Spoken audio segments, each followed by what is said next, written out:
قال الله عز وجل في سورة النساء ولكم نصف ما ترك أزواجكم إن لم يكن لهن ولد فإن كان لهن ولد فلكم الربع مما تركن من بعد وصية يوصين بها أو دين ولهن الربع مما تركتم إن لم يكن لكم ولد فإن كان لكم ولد فلهن الثمن مما تركتم من بعد وصية توصون بها أو دين وإن كان رجل يورث كلالة أو امرأة وله أخ أو أخت فلكل واحد منهما السدس فإن كانوا أكثر من ذلك فهم شركاء في الثلث من بعد وصية يوصى بها أو دين غير مضار وصية من الله والله عليم حليم صدق الله العلي العظيم وصدق رسوله النبي الأمين۔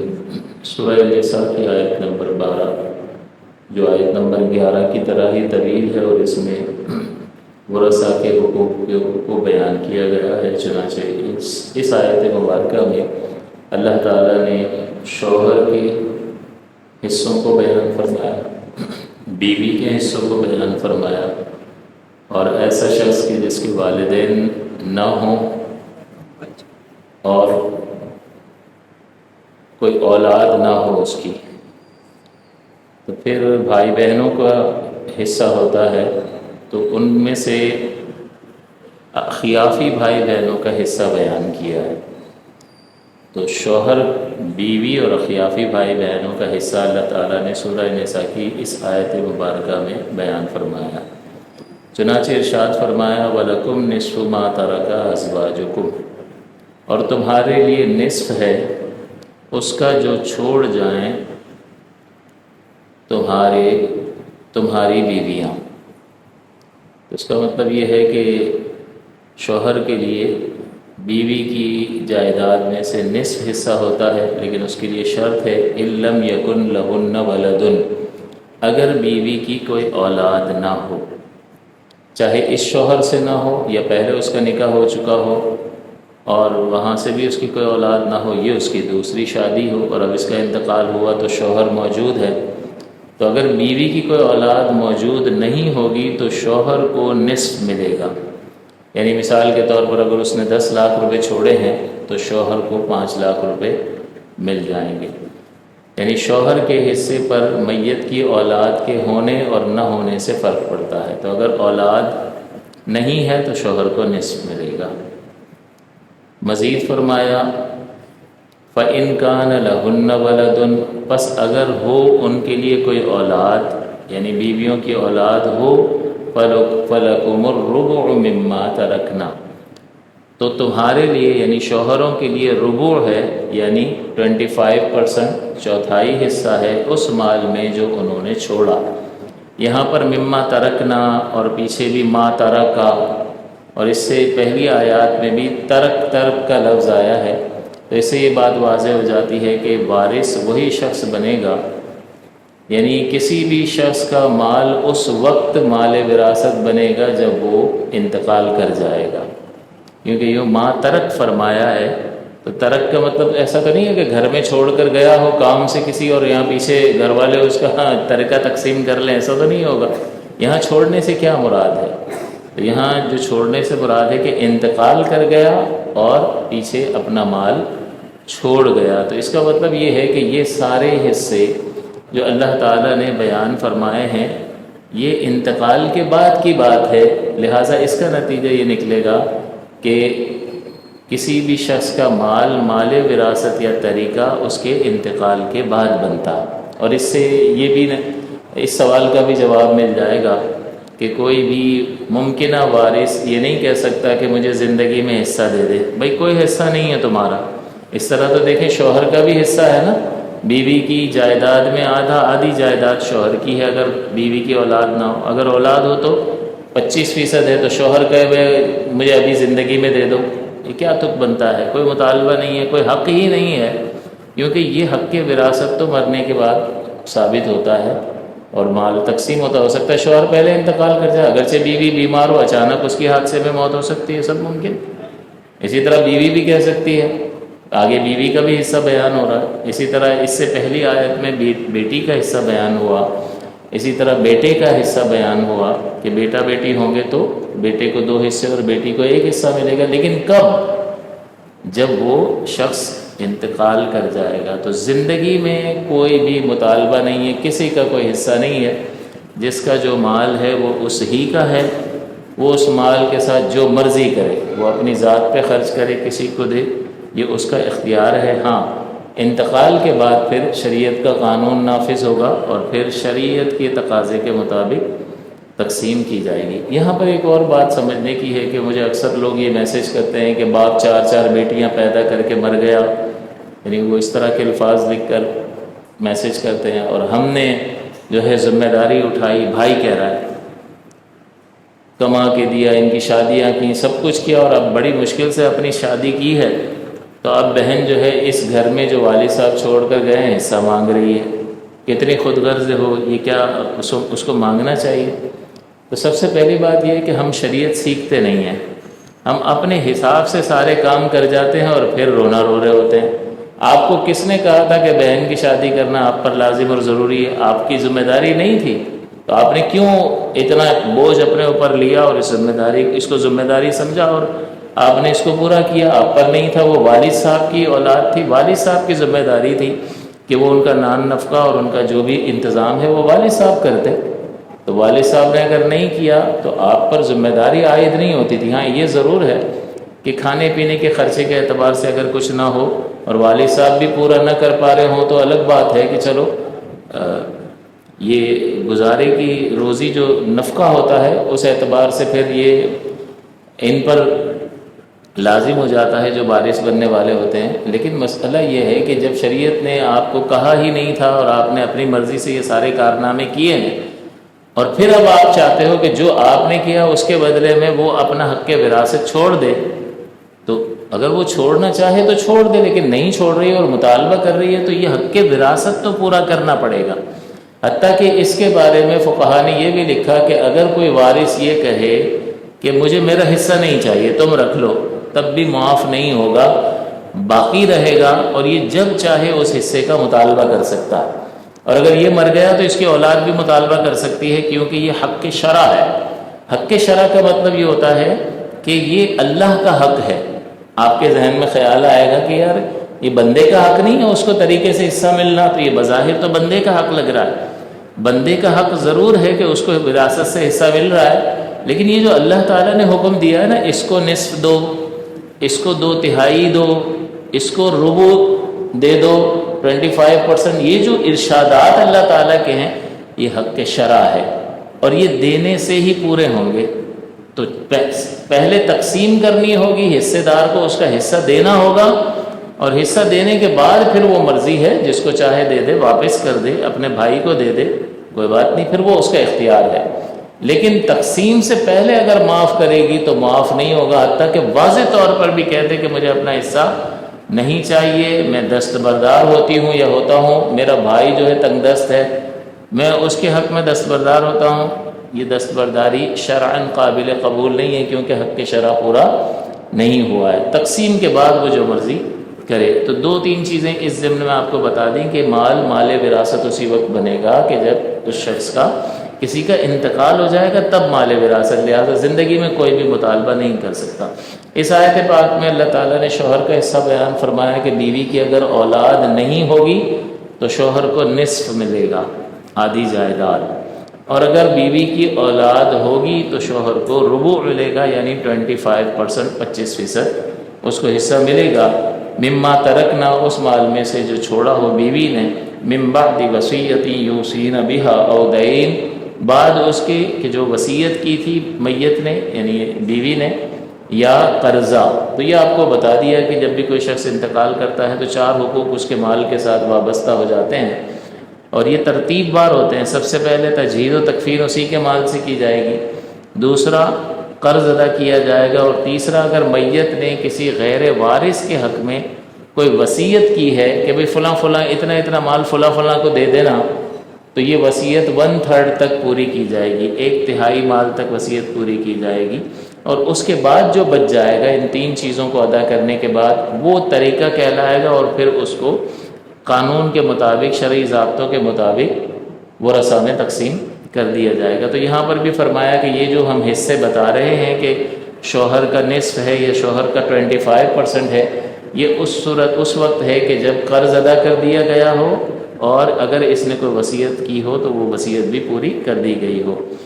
اب اگلے اس سے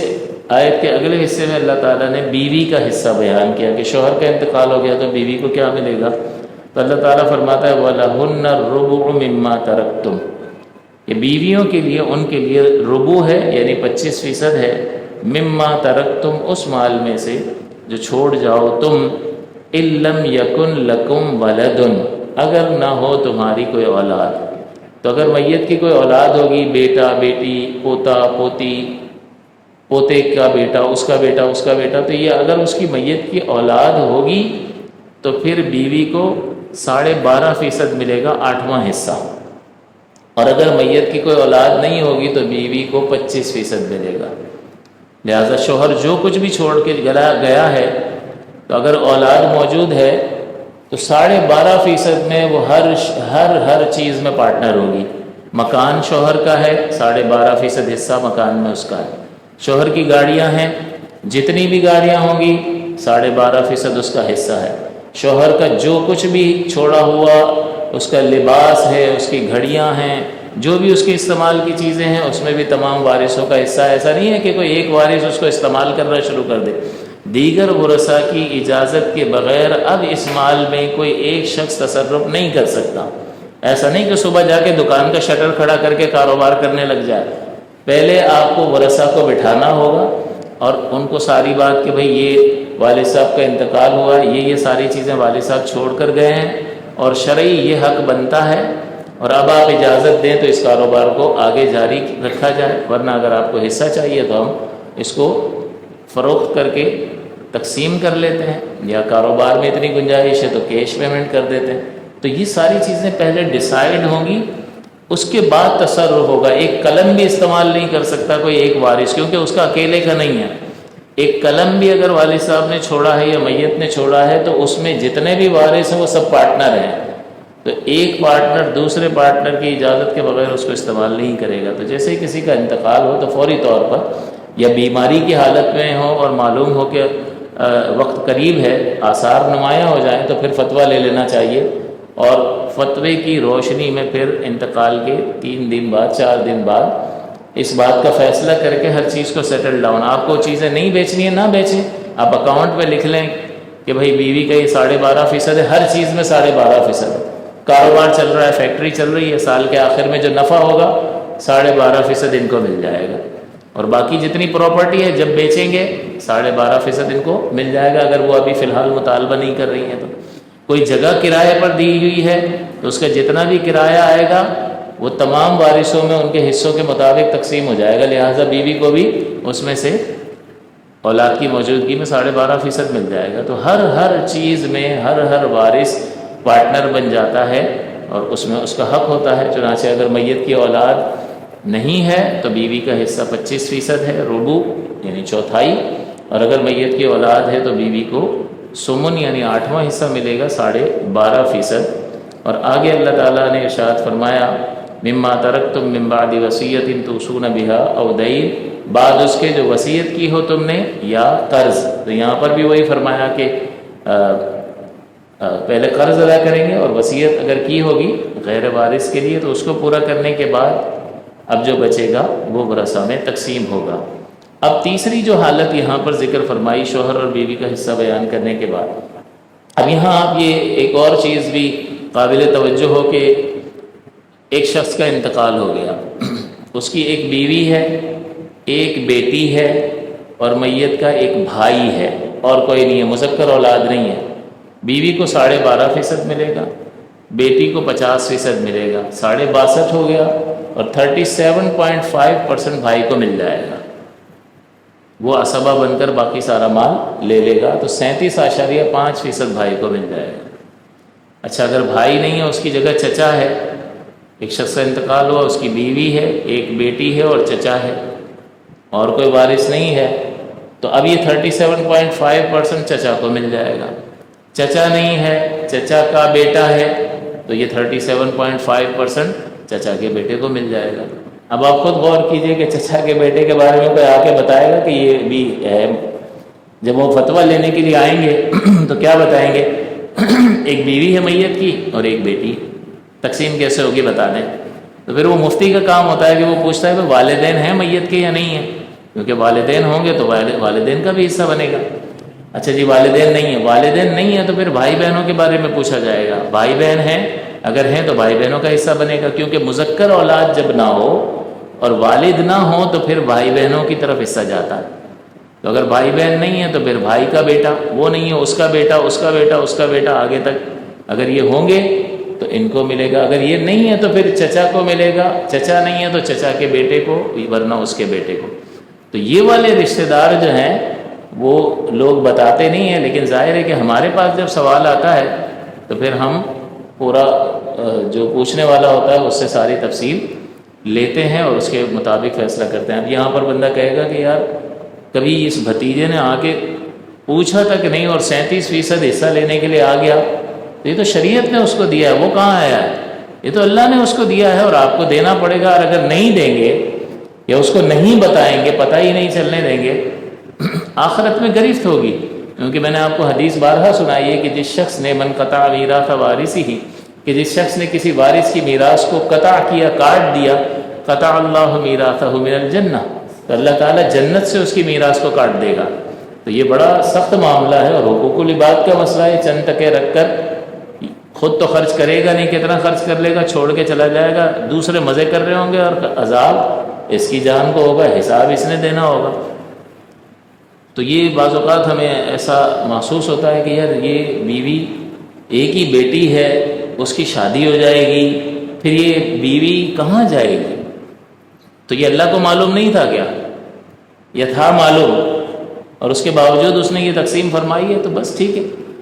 وہ بیوی اپنا انتظام خود کرے گی جو بھی اسے کرنا ہوگا، لیکن شرعی قاعدہ یہی ہے کہ 12.5% اس کا حصہ ہوگا، اس میں اس کو گزارا بھی کرنا ہوگا اور سب چیزیں ہیں، اور باقی جس کا جو حصہ بنے گا اس کو اس کا حصہ خوش دلی کے ساتھ دینا لازم اور ضروری ہوگا۔ ایسی صورتحال میں ہم یہ مشورہ دیتے ہیں کہ بھئی شوہر کو چاہیے کہ زندگی میں بیوی کے لیے کوئی انتظام کر دے، کوئی اس کو مال دے دے، کوئی کیش اس کو دے دے، تو وہ نہیں کرتے ہیں، اور وہ اس لیے نہیں کرتے ہیں کہ وہ یہ کہتے ہیں کہ اگر یہ مر گئی تو پھر اس کے بھائی بہنوں کو چلا جائے گا، مجھے تو تھوڑا بہت ملے گا، پھر اس کے بھائی بہنوں کو چلا جائے گا، تو پھر وہ کہتا ہے کہ میرے بھائی بہنوں کو ملے وہ اچھا نا، اس کے بھائی بہنوں کو کیوں ملے؟ تو وہ اسی جھگڑے میں جو ہے وہ بیچاری وہ رہ جاتی ہے۔ تو بھئی شوہر کو سب سے زیادہ ہمدردی ہونی چاہیے، اگر اس کو ہمدردی ہے تو وہ زندگی میں اس کو مالک کر کے چلا جائے، جو چیز اس کو اس نے دینی ہے، کیش اس کو دے دے یا کوئی اور پراپرٹی اس کے نام کر دے، کوئی مکان اس کے نام کر دے، اس کے حوالے کر دے، اس کی ملکیت کر دے، اور اس کو کلی اختیار کے ساتھ قبضہ بھی دے دے، تو یہ شرعاً جو ہے اس کی ملک ہو جائے گا، وہ چاہے خود رہے یا کرایہ پر دے۔ لیکن وہ ایسا کوئی انتظام نہیں کرتے، اور پھر دنیا سے جب اچانک رخصت ہو جاتے ہیں یا ویسے ہی رخصت ہو جاتے ہیں تو لوگوں کو لگ رہا ہوتا ہے کہ یہ ہمارا گھر ہے، ہمارا گھر کون لینے آئے گا؟ کوئی لینے آئے یا نہ آئے، آپ کو یعنی عالم کے پاس جانا پڑے گا کہ اب اس کا کریں کیا، اور وہ جو بتائیں گے اس کے مطابق اس کا فیصلہ کرنا پڑے گا، نہیں جائیں گے تو آخرت میں گرفت ہوگی۔ تو لہٰذا پھر ایسے لوگوں کو تھوڑا سا فیوچرسٹک سوچ رکھنی چاہیے، اور پھر اس کے مطابق انسان فیصلہ کرے اور پلاننگ کرے، اور پلاننگ نہیں کرتے ہیں تو پھر اس طرح کے معاملات درپیش ہوتے ہیں۔ ابھی ایک قصہ میرے سامنے آیا، اچانک شوہر کا انتقال ہو گیا، کوئی اولاد نہیں، بیوی ہے اور پراپرٹی ہے 8-10 کروڑ روپے کی، اب سب آ گئے، تو وہ سب جو آئے ہیں ان کو لوگ برا بھلا کہہ رہے ہیں کہ بہن آ گئی، بہن کے بیٹے آ گئے اور چچا کے بیٹے آ گئے، اب بہن کا حصہ بنتا ہے 50% اور بیوی کا بنتا ہے 25%، اور چچا کے بیٹوں کا 25% بنتا ہے۔ تو بھئی سب کا حصہ شریعت نے مقرر کیا ہے نا، تو شریعت نے کہا ہے جا کے لے لو، تو وہ شریعت کے کہنے کی وجہ سے آئے ہیں، لیکن وہ آئے ہیں تو برے لگ رہے ہیں، مزہ نہیں آ رہا، اتنی بڑی پراپرٹی، تو ظاہر ہے اب گھر بھی بکے گا، اب کیش بھی ڈسٹریبیوٹ ہوگا، دکان بھی بکے گی، فرنیچر اینڈ فکسچر جو بھی ہوگا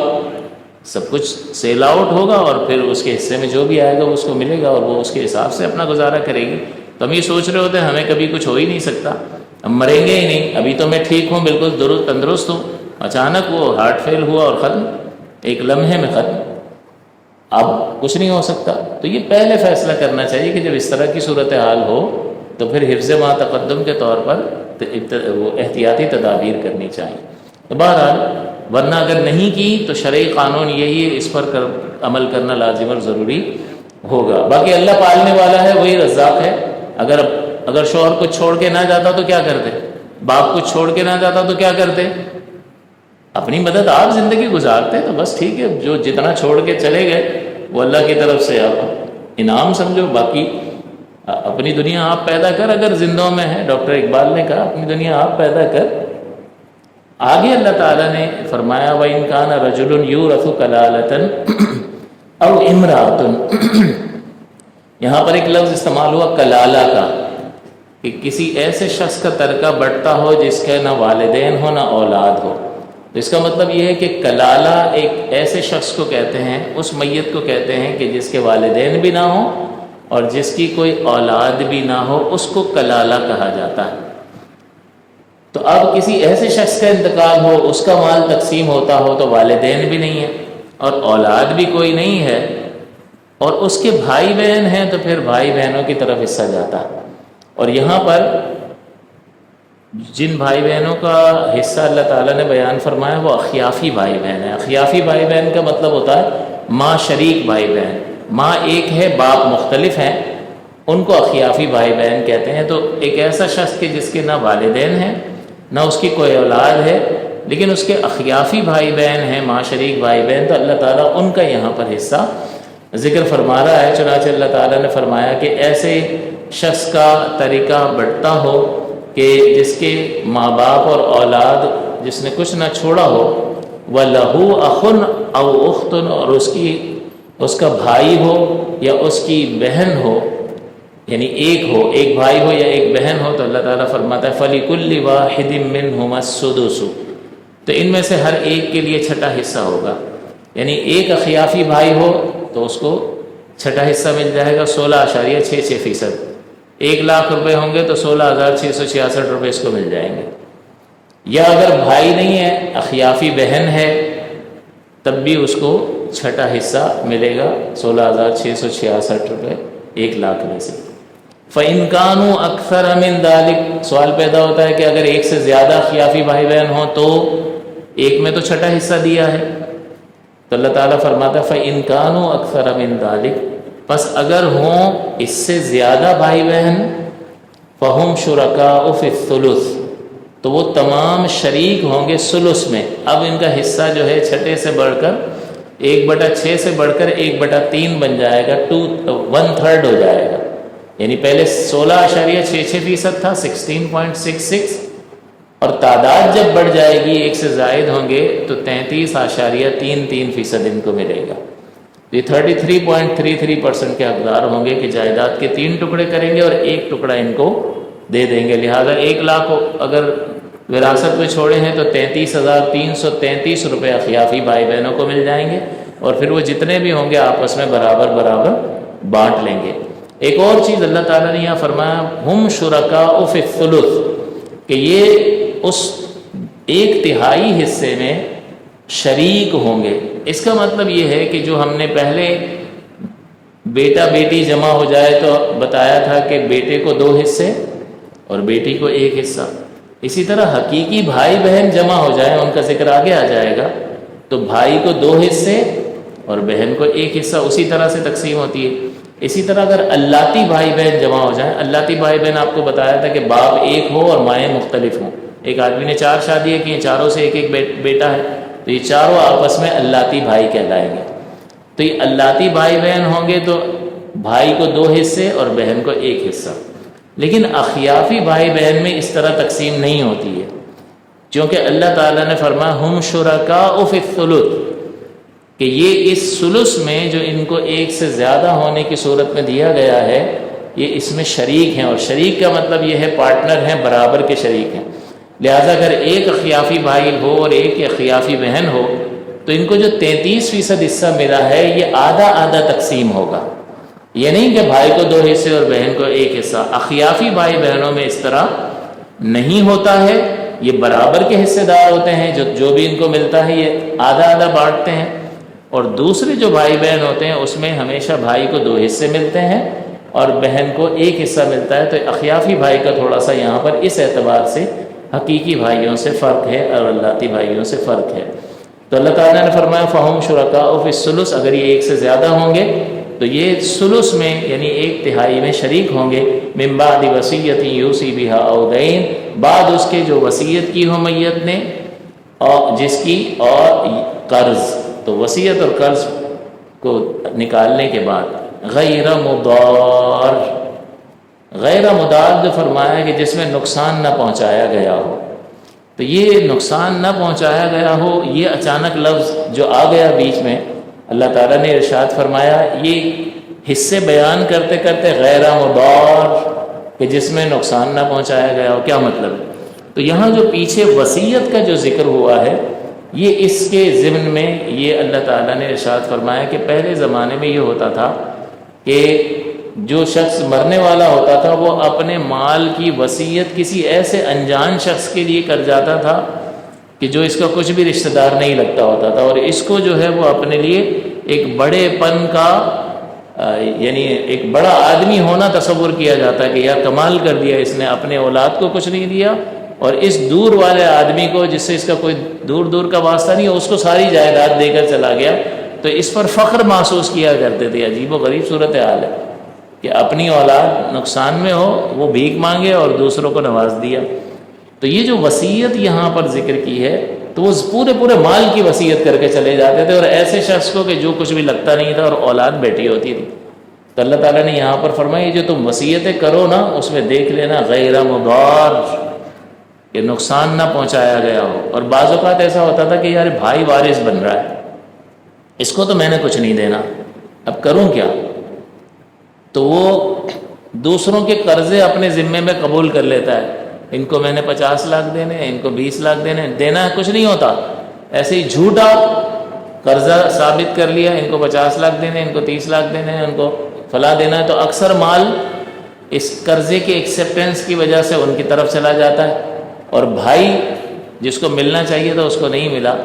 تو یہ جو اس نے وصیت، یہ جو اس نے زیادہ قرضوں کو خود اپنے اوپر چڑھا لیا اور ایکسیپٹ کر لیا، یہ مضار ہے، نقصان پہنچانے کی نیت سے کیا، آخرت میں اس کی گرفت ہوگی. تو اللہ تعالیٰ نے فرمایا غیر مضار کہ اس میں نقصان ورثہ کو نہ پہنچایا گیا ہو. اور پھر آگے فرمایا کہ وصیۃ من اللہ. ہزارہ انسان جو ہے وہ ایک تو انسان کمزور ہونے کے بعد اس پر اعتراض کرتا ہے، اس طرح کیوں کیا؟ بیوی تو کمزور ہوتی ہے اس کو کم دیا، شوہر تو طاقتور ہوتا ہے وہ تو کما بھی سکتا ہے اس کو زیادہ دیا.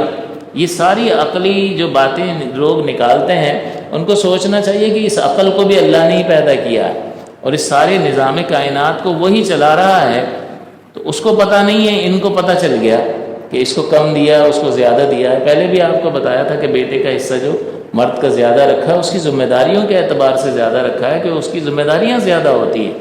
سارے گھر کی ذمہ داری آدمی پر ہے، تو اس کے پاس اگر کتنا بھی پیسہ آ جائے وہ اپنے وجود پہ کم خرچ کرتا ہے اور سارے گھر والوں پہ سب خرچ کر دیتا ہے. اس کے برعکس عورت کی ذمہ داری یا تو باپ پر ہوتی ہے یا شوہر پر ہوتی ہے، تو اس کے پیسے ایسے ہی سلامت رہتے ہیں، اتنے زیادہ خرچ نہیں ہوتے. تو اللہ تعالیٰ کا نظام حکمت پر مبنی ہے، لیکن اعتراض کرنے والے بعض اوقات اپنی اس ننھی سی عقل کو استعمال کرتے ہیں اور اس عظیم ذات اقدس جو حکیم ہے، جو رحیم ہے، جو علیم ہے، جس کے سارے فیصلے حکمت پر مبنی ہوتے ہیں، اس پر اعتراض کر بیٹھتے ہیں کہ ایسا کیوں کیا، اس طرح کیوں کیا، یوں کیوں کیا. تو اللہ تعالیٰ نے ایسی آوازوں کو بند کرنے کے لیے فرما دیا کہ وصیۃ من اللہ، یہ اللہ کا ارشاد ہے. بس بات ختم ہو گئی. اللہ کا ارشاد ہے تو کوئی اعتراض کی جگہ بنتی ہے؟ اللہ کیا ہے؟ اللہ ہمارا معبود ہے، اللہ ہمارا مالک ہے، اللہ ہمارا پالنے والا ہے، اللہ ہمارا رب ہے، اللہ ہمارا سب کچھ ہے. اللہ تعالیٰ اس نظام کائنات کو چلانے والا ہے، اللہ تعالیٰ ہر ایک کی ضرورت کو پورا کرنے والا ہے. تو اللہ فرماتا اسی کا ارشاد ہے کوئی بھوکا نہیں مر جائے گا، میں موجود ہوں، مجھے فنا نہیں ہے، میں موجود ہوں۔ جب رزاق موجود ہے تو پھر پریشان ہونے کی کیا ضرورت ہے؟ اللہ تعالیٰ انتظام کرنے والا ہے، تو فرما وصیۃ من اللہ، یہ اللہ کا ارشاد ہے، تو یہ کافی ہے کہ یہ اللہ کا ارشاد ہے۔ تو اللہ کو کچھ سمجھتے ہو نا، تو پھر تمہاری زبان سے ایک لفظ نہیں نکلنا چاہیے۔ اور مزید اللہ تعالیٰ نے فرمایا کون ہے اللہ؟ جانتے بھی ہو اللہ کون ہے؟ تو اللہ تعالیٰ نے اپنی صفات کمال کو ذکر فرمایا، چنانچہ فرمایا واللہ علیم حلیم، اللہ تعالیٰ علم والا ہے اور حلم والا ہے، نرمی والا ہے، نرمی فرمانے والا ہے۔ تو یہ جو اب اگر اللہ تعالیٰ کی صفت علم پر کسی کا یقین ہو اور وہ جانتا ہو کہ میرا رب رحیم ہے، کریم ہے، لطیف ہے، حلیم ہے، وہ اپنے بندوں پر ظلم نہیں کرتا ہے، اب اس کو اس مضمون پر کامل یقین آ جائے گا کہ نہیں کہ وہ تو ایسا ہے اور اس نے اتنے زبردست رب نے یہ تقسیم فرمائی ہے، یہ صحیح ہے، میں غلط ہوں، میری سوچ اور فکر خطا کر رہی ہے کہیں نہ کہیں، میرے رب کا فرمان سچا ہے۔ تو اللہ تعالیٰ نے اپنی صفت کمال کو ذکر فرمایا کہ اگر اللہ کو پہچانتے ہو تو پھر اس کے کیے گئے فیصلوں پر تمہیں اطمینان ہونا چاہیے۔ چنانچہ فرمایا واللہ علیم حلیم، کہ اللہ تعالیٰ علم والا ہے اور حلم والا ہے، اور اسی علم والے نے اور اسی حلم والے نے یہ ساری تقسیم فرمائی ہے۔ لہٰذا ایمان کا تقاضا ہے کہ اس کو خوش دلی سے قبول بھی کیا جائے، تسلیم بھی کیا جائے، اور اس کو شرعی اعتبار سے جس کا جو حق مقرر فرمایا ہے اس کو اس اعتبار سے تقسیم کیا جائے۔ اللہ تعالیٰ سے دعا ہے کہ اللہ تعالیٰ اس معاملے میں ہمیں بہت زیادہ سنجیدگی اختیار کرنے کی توفیق عطا فرمائے، کیونکہ بڑے جھگڑے ہیں، دو طرح کے جھگڑے بہت زیادہ سوال آتے ہیں، ایک طلاق اور دوسرے یہ وراثت کے مال کے جھگڑے، بھائی بھائی کا خون پی رہا ہے، بہنیں، نفرتیں، جدائیاں، قطع تعلق، سب اسی کی وجہ سے ہو رہا ہے۔ تو لہٰذا اس معاملے میں بہت احتیاط کی ضرورت ہے۔ اللہ تعالی ہم سب کو عقل سلیم عطا فرمائے، آمین۔ وآخر دعوانا الحمد للہ رب العالمین۔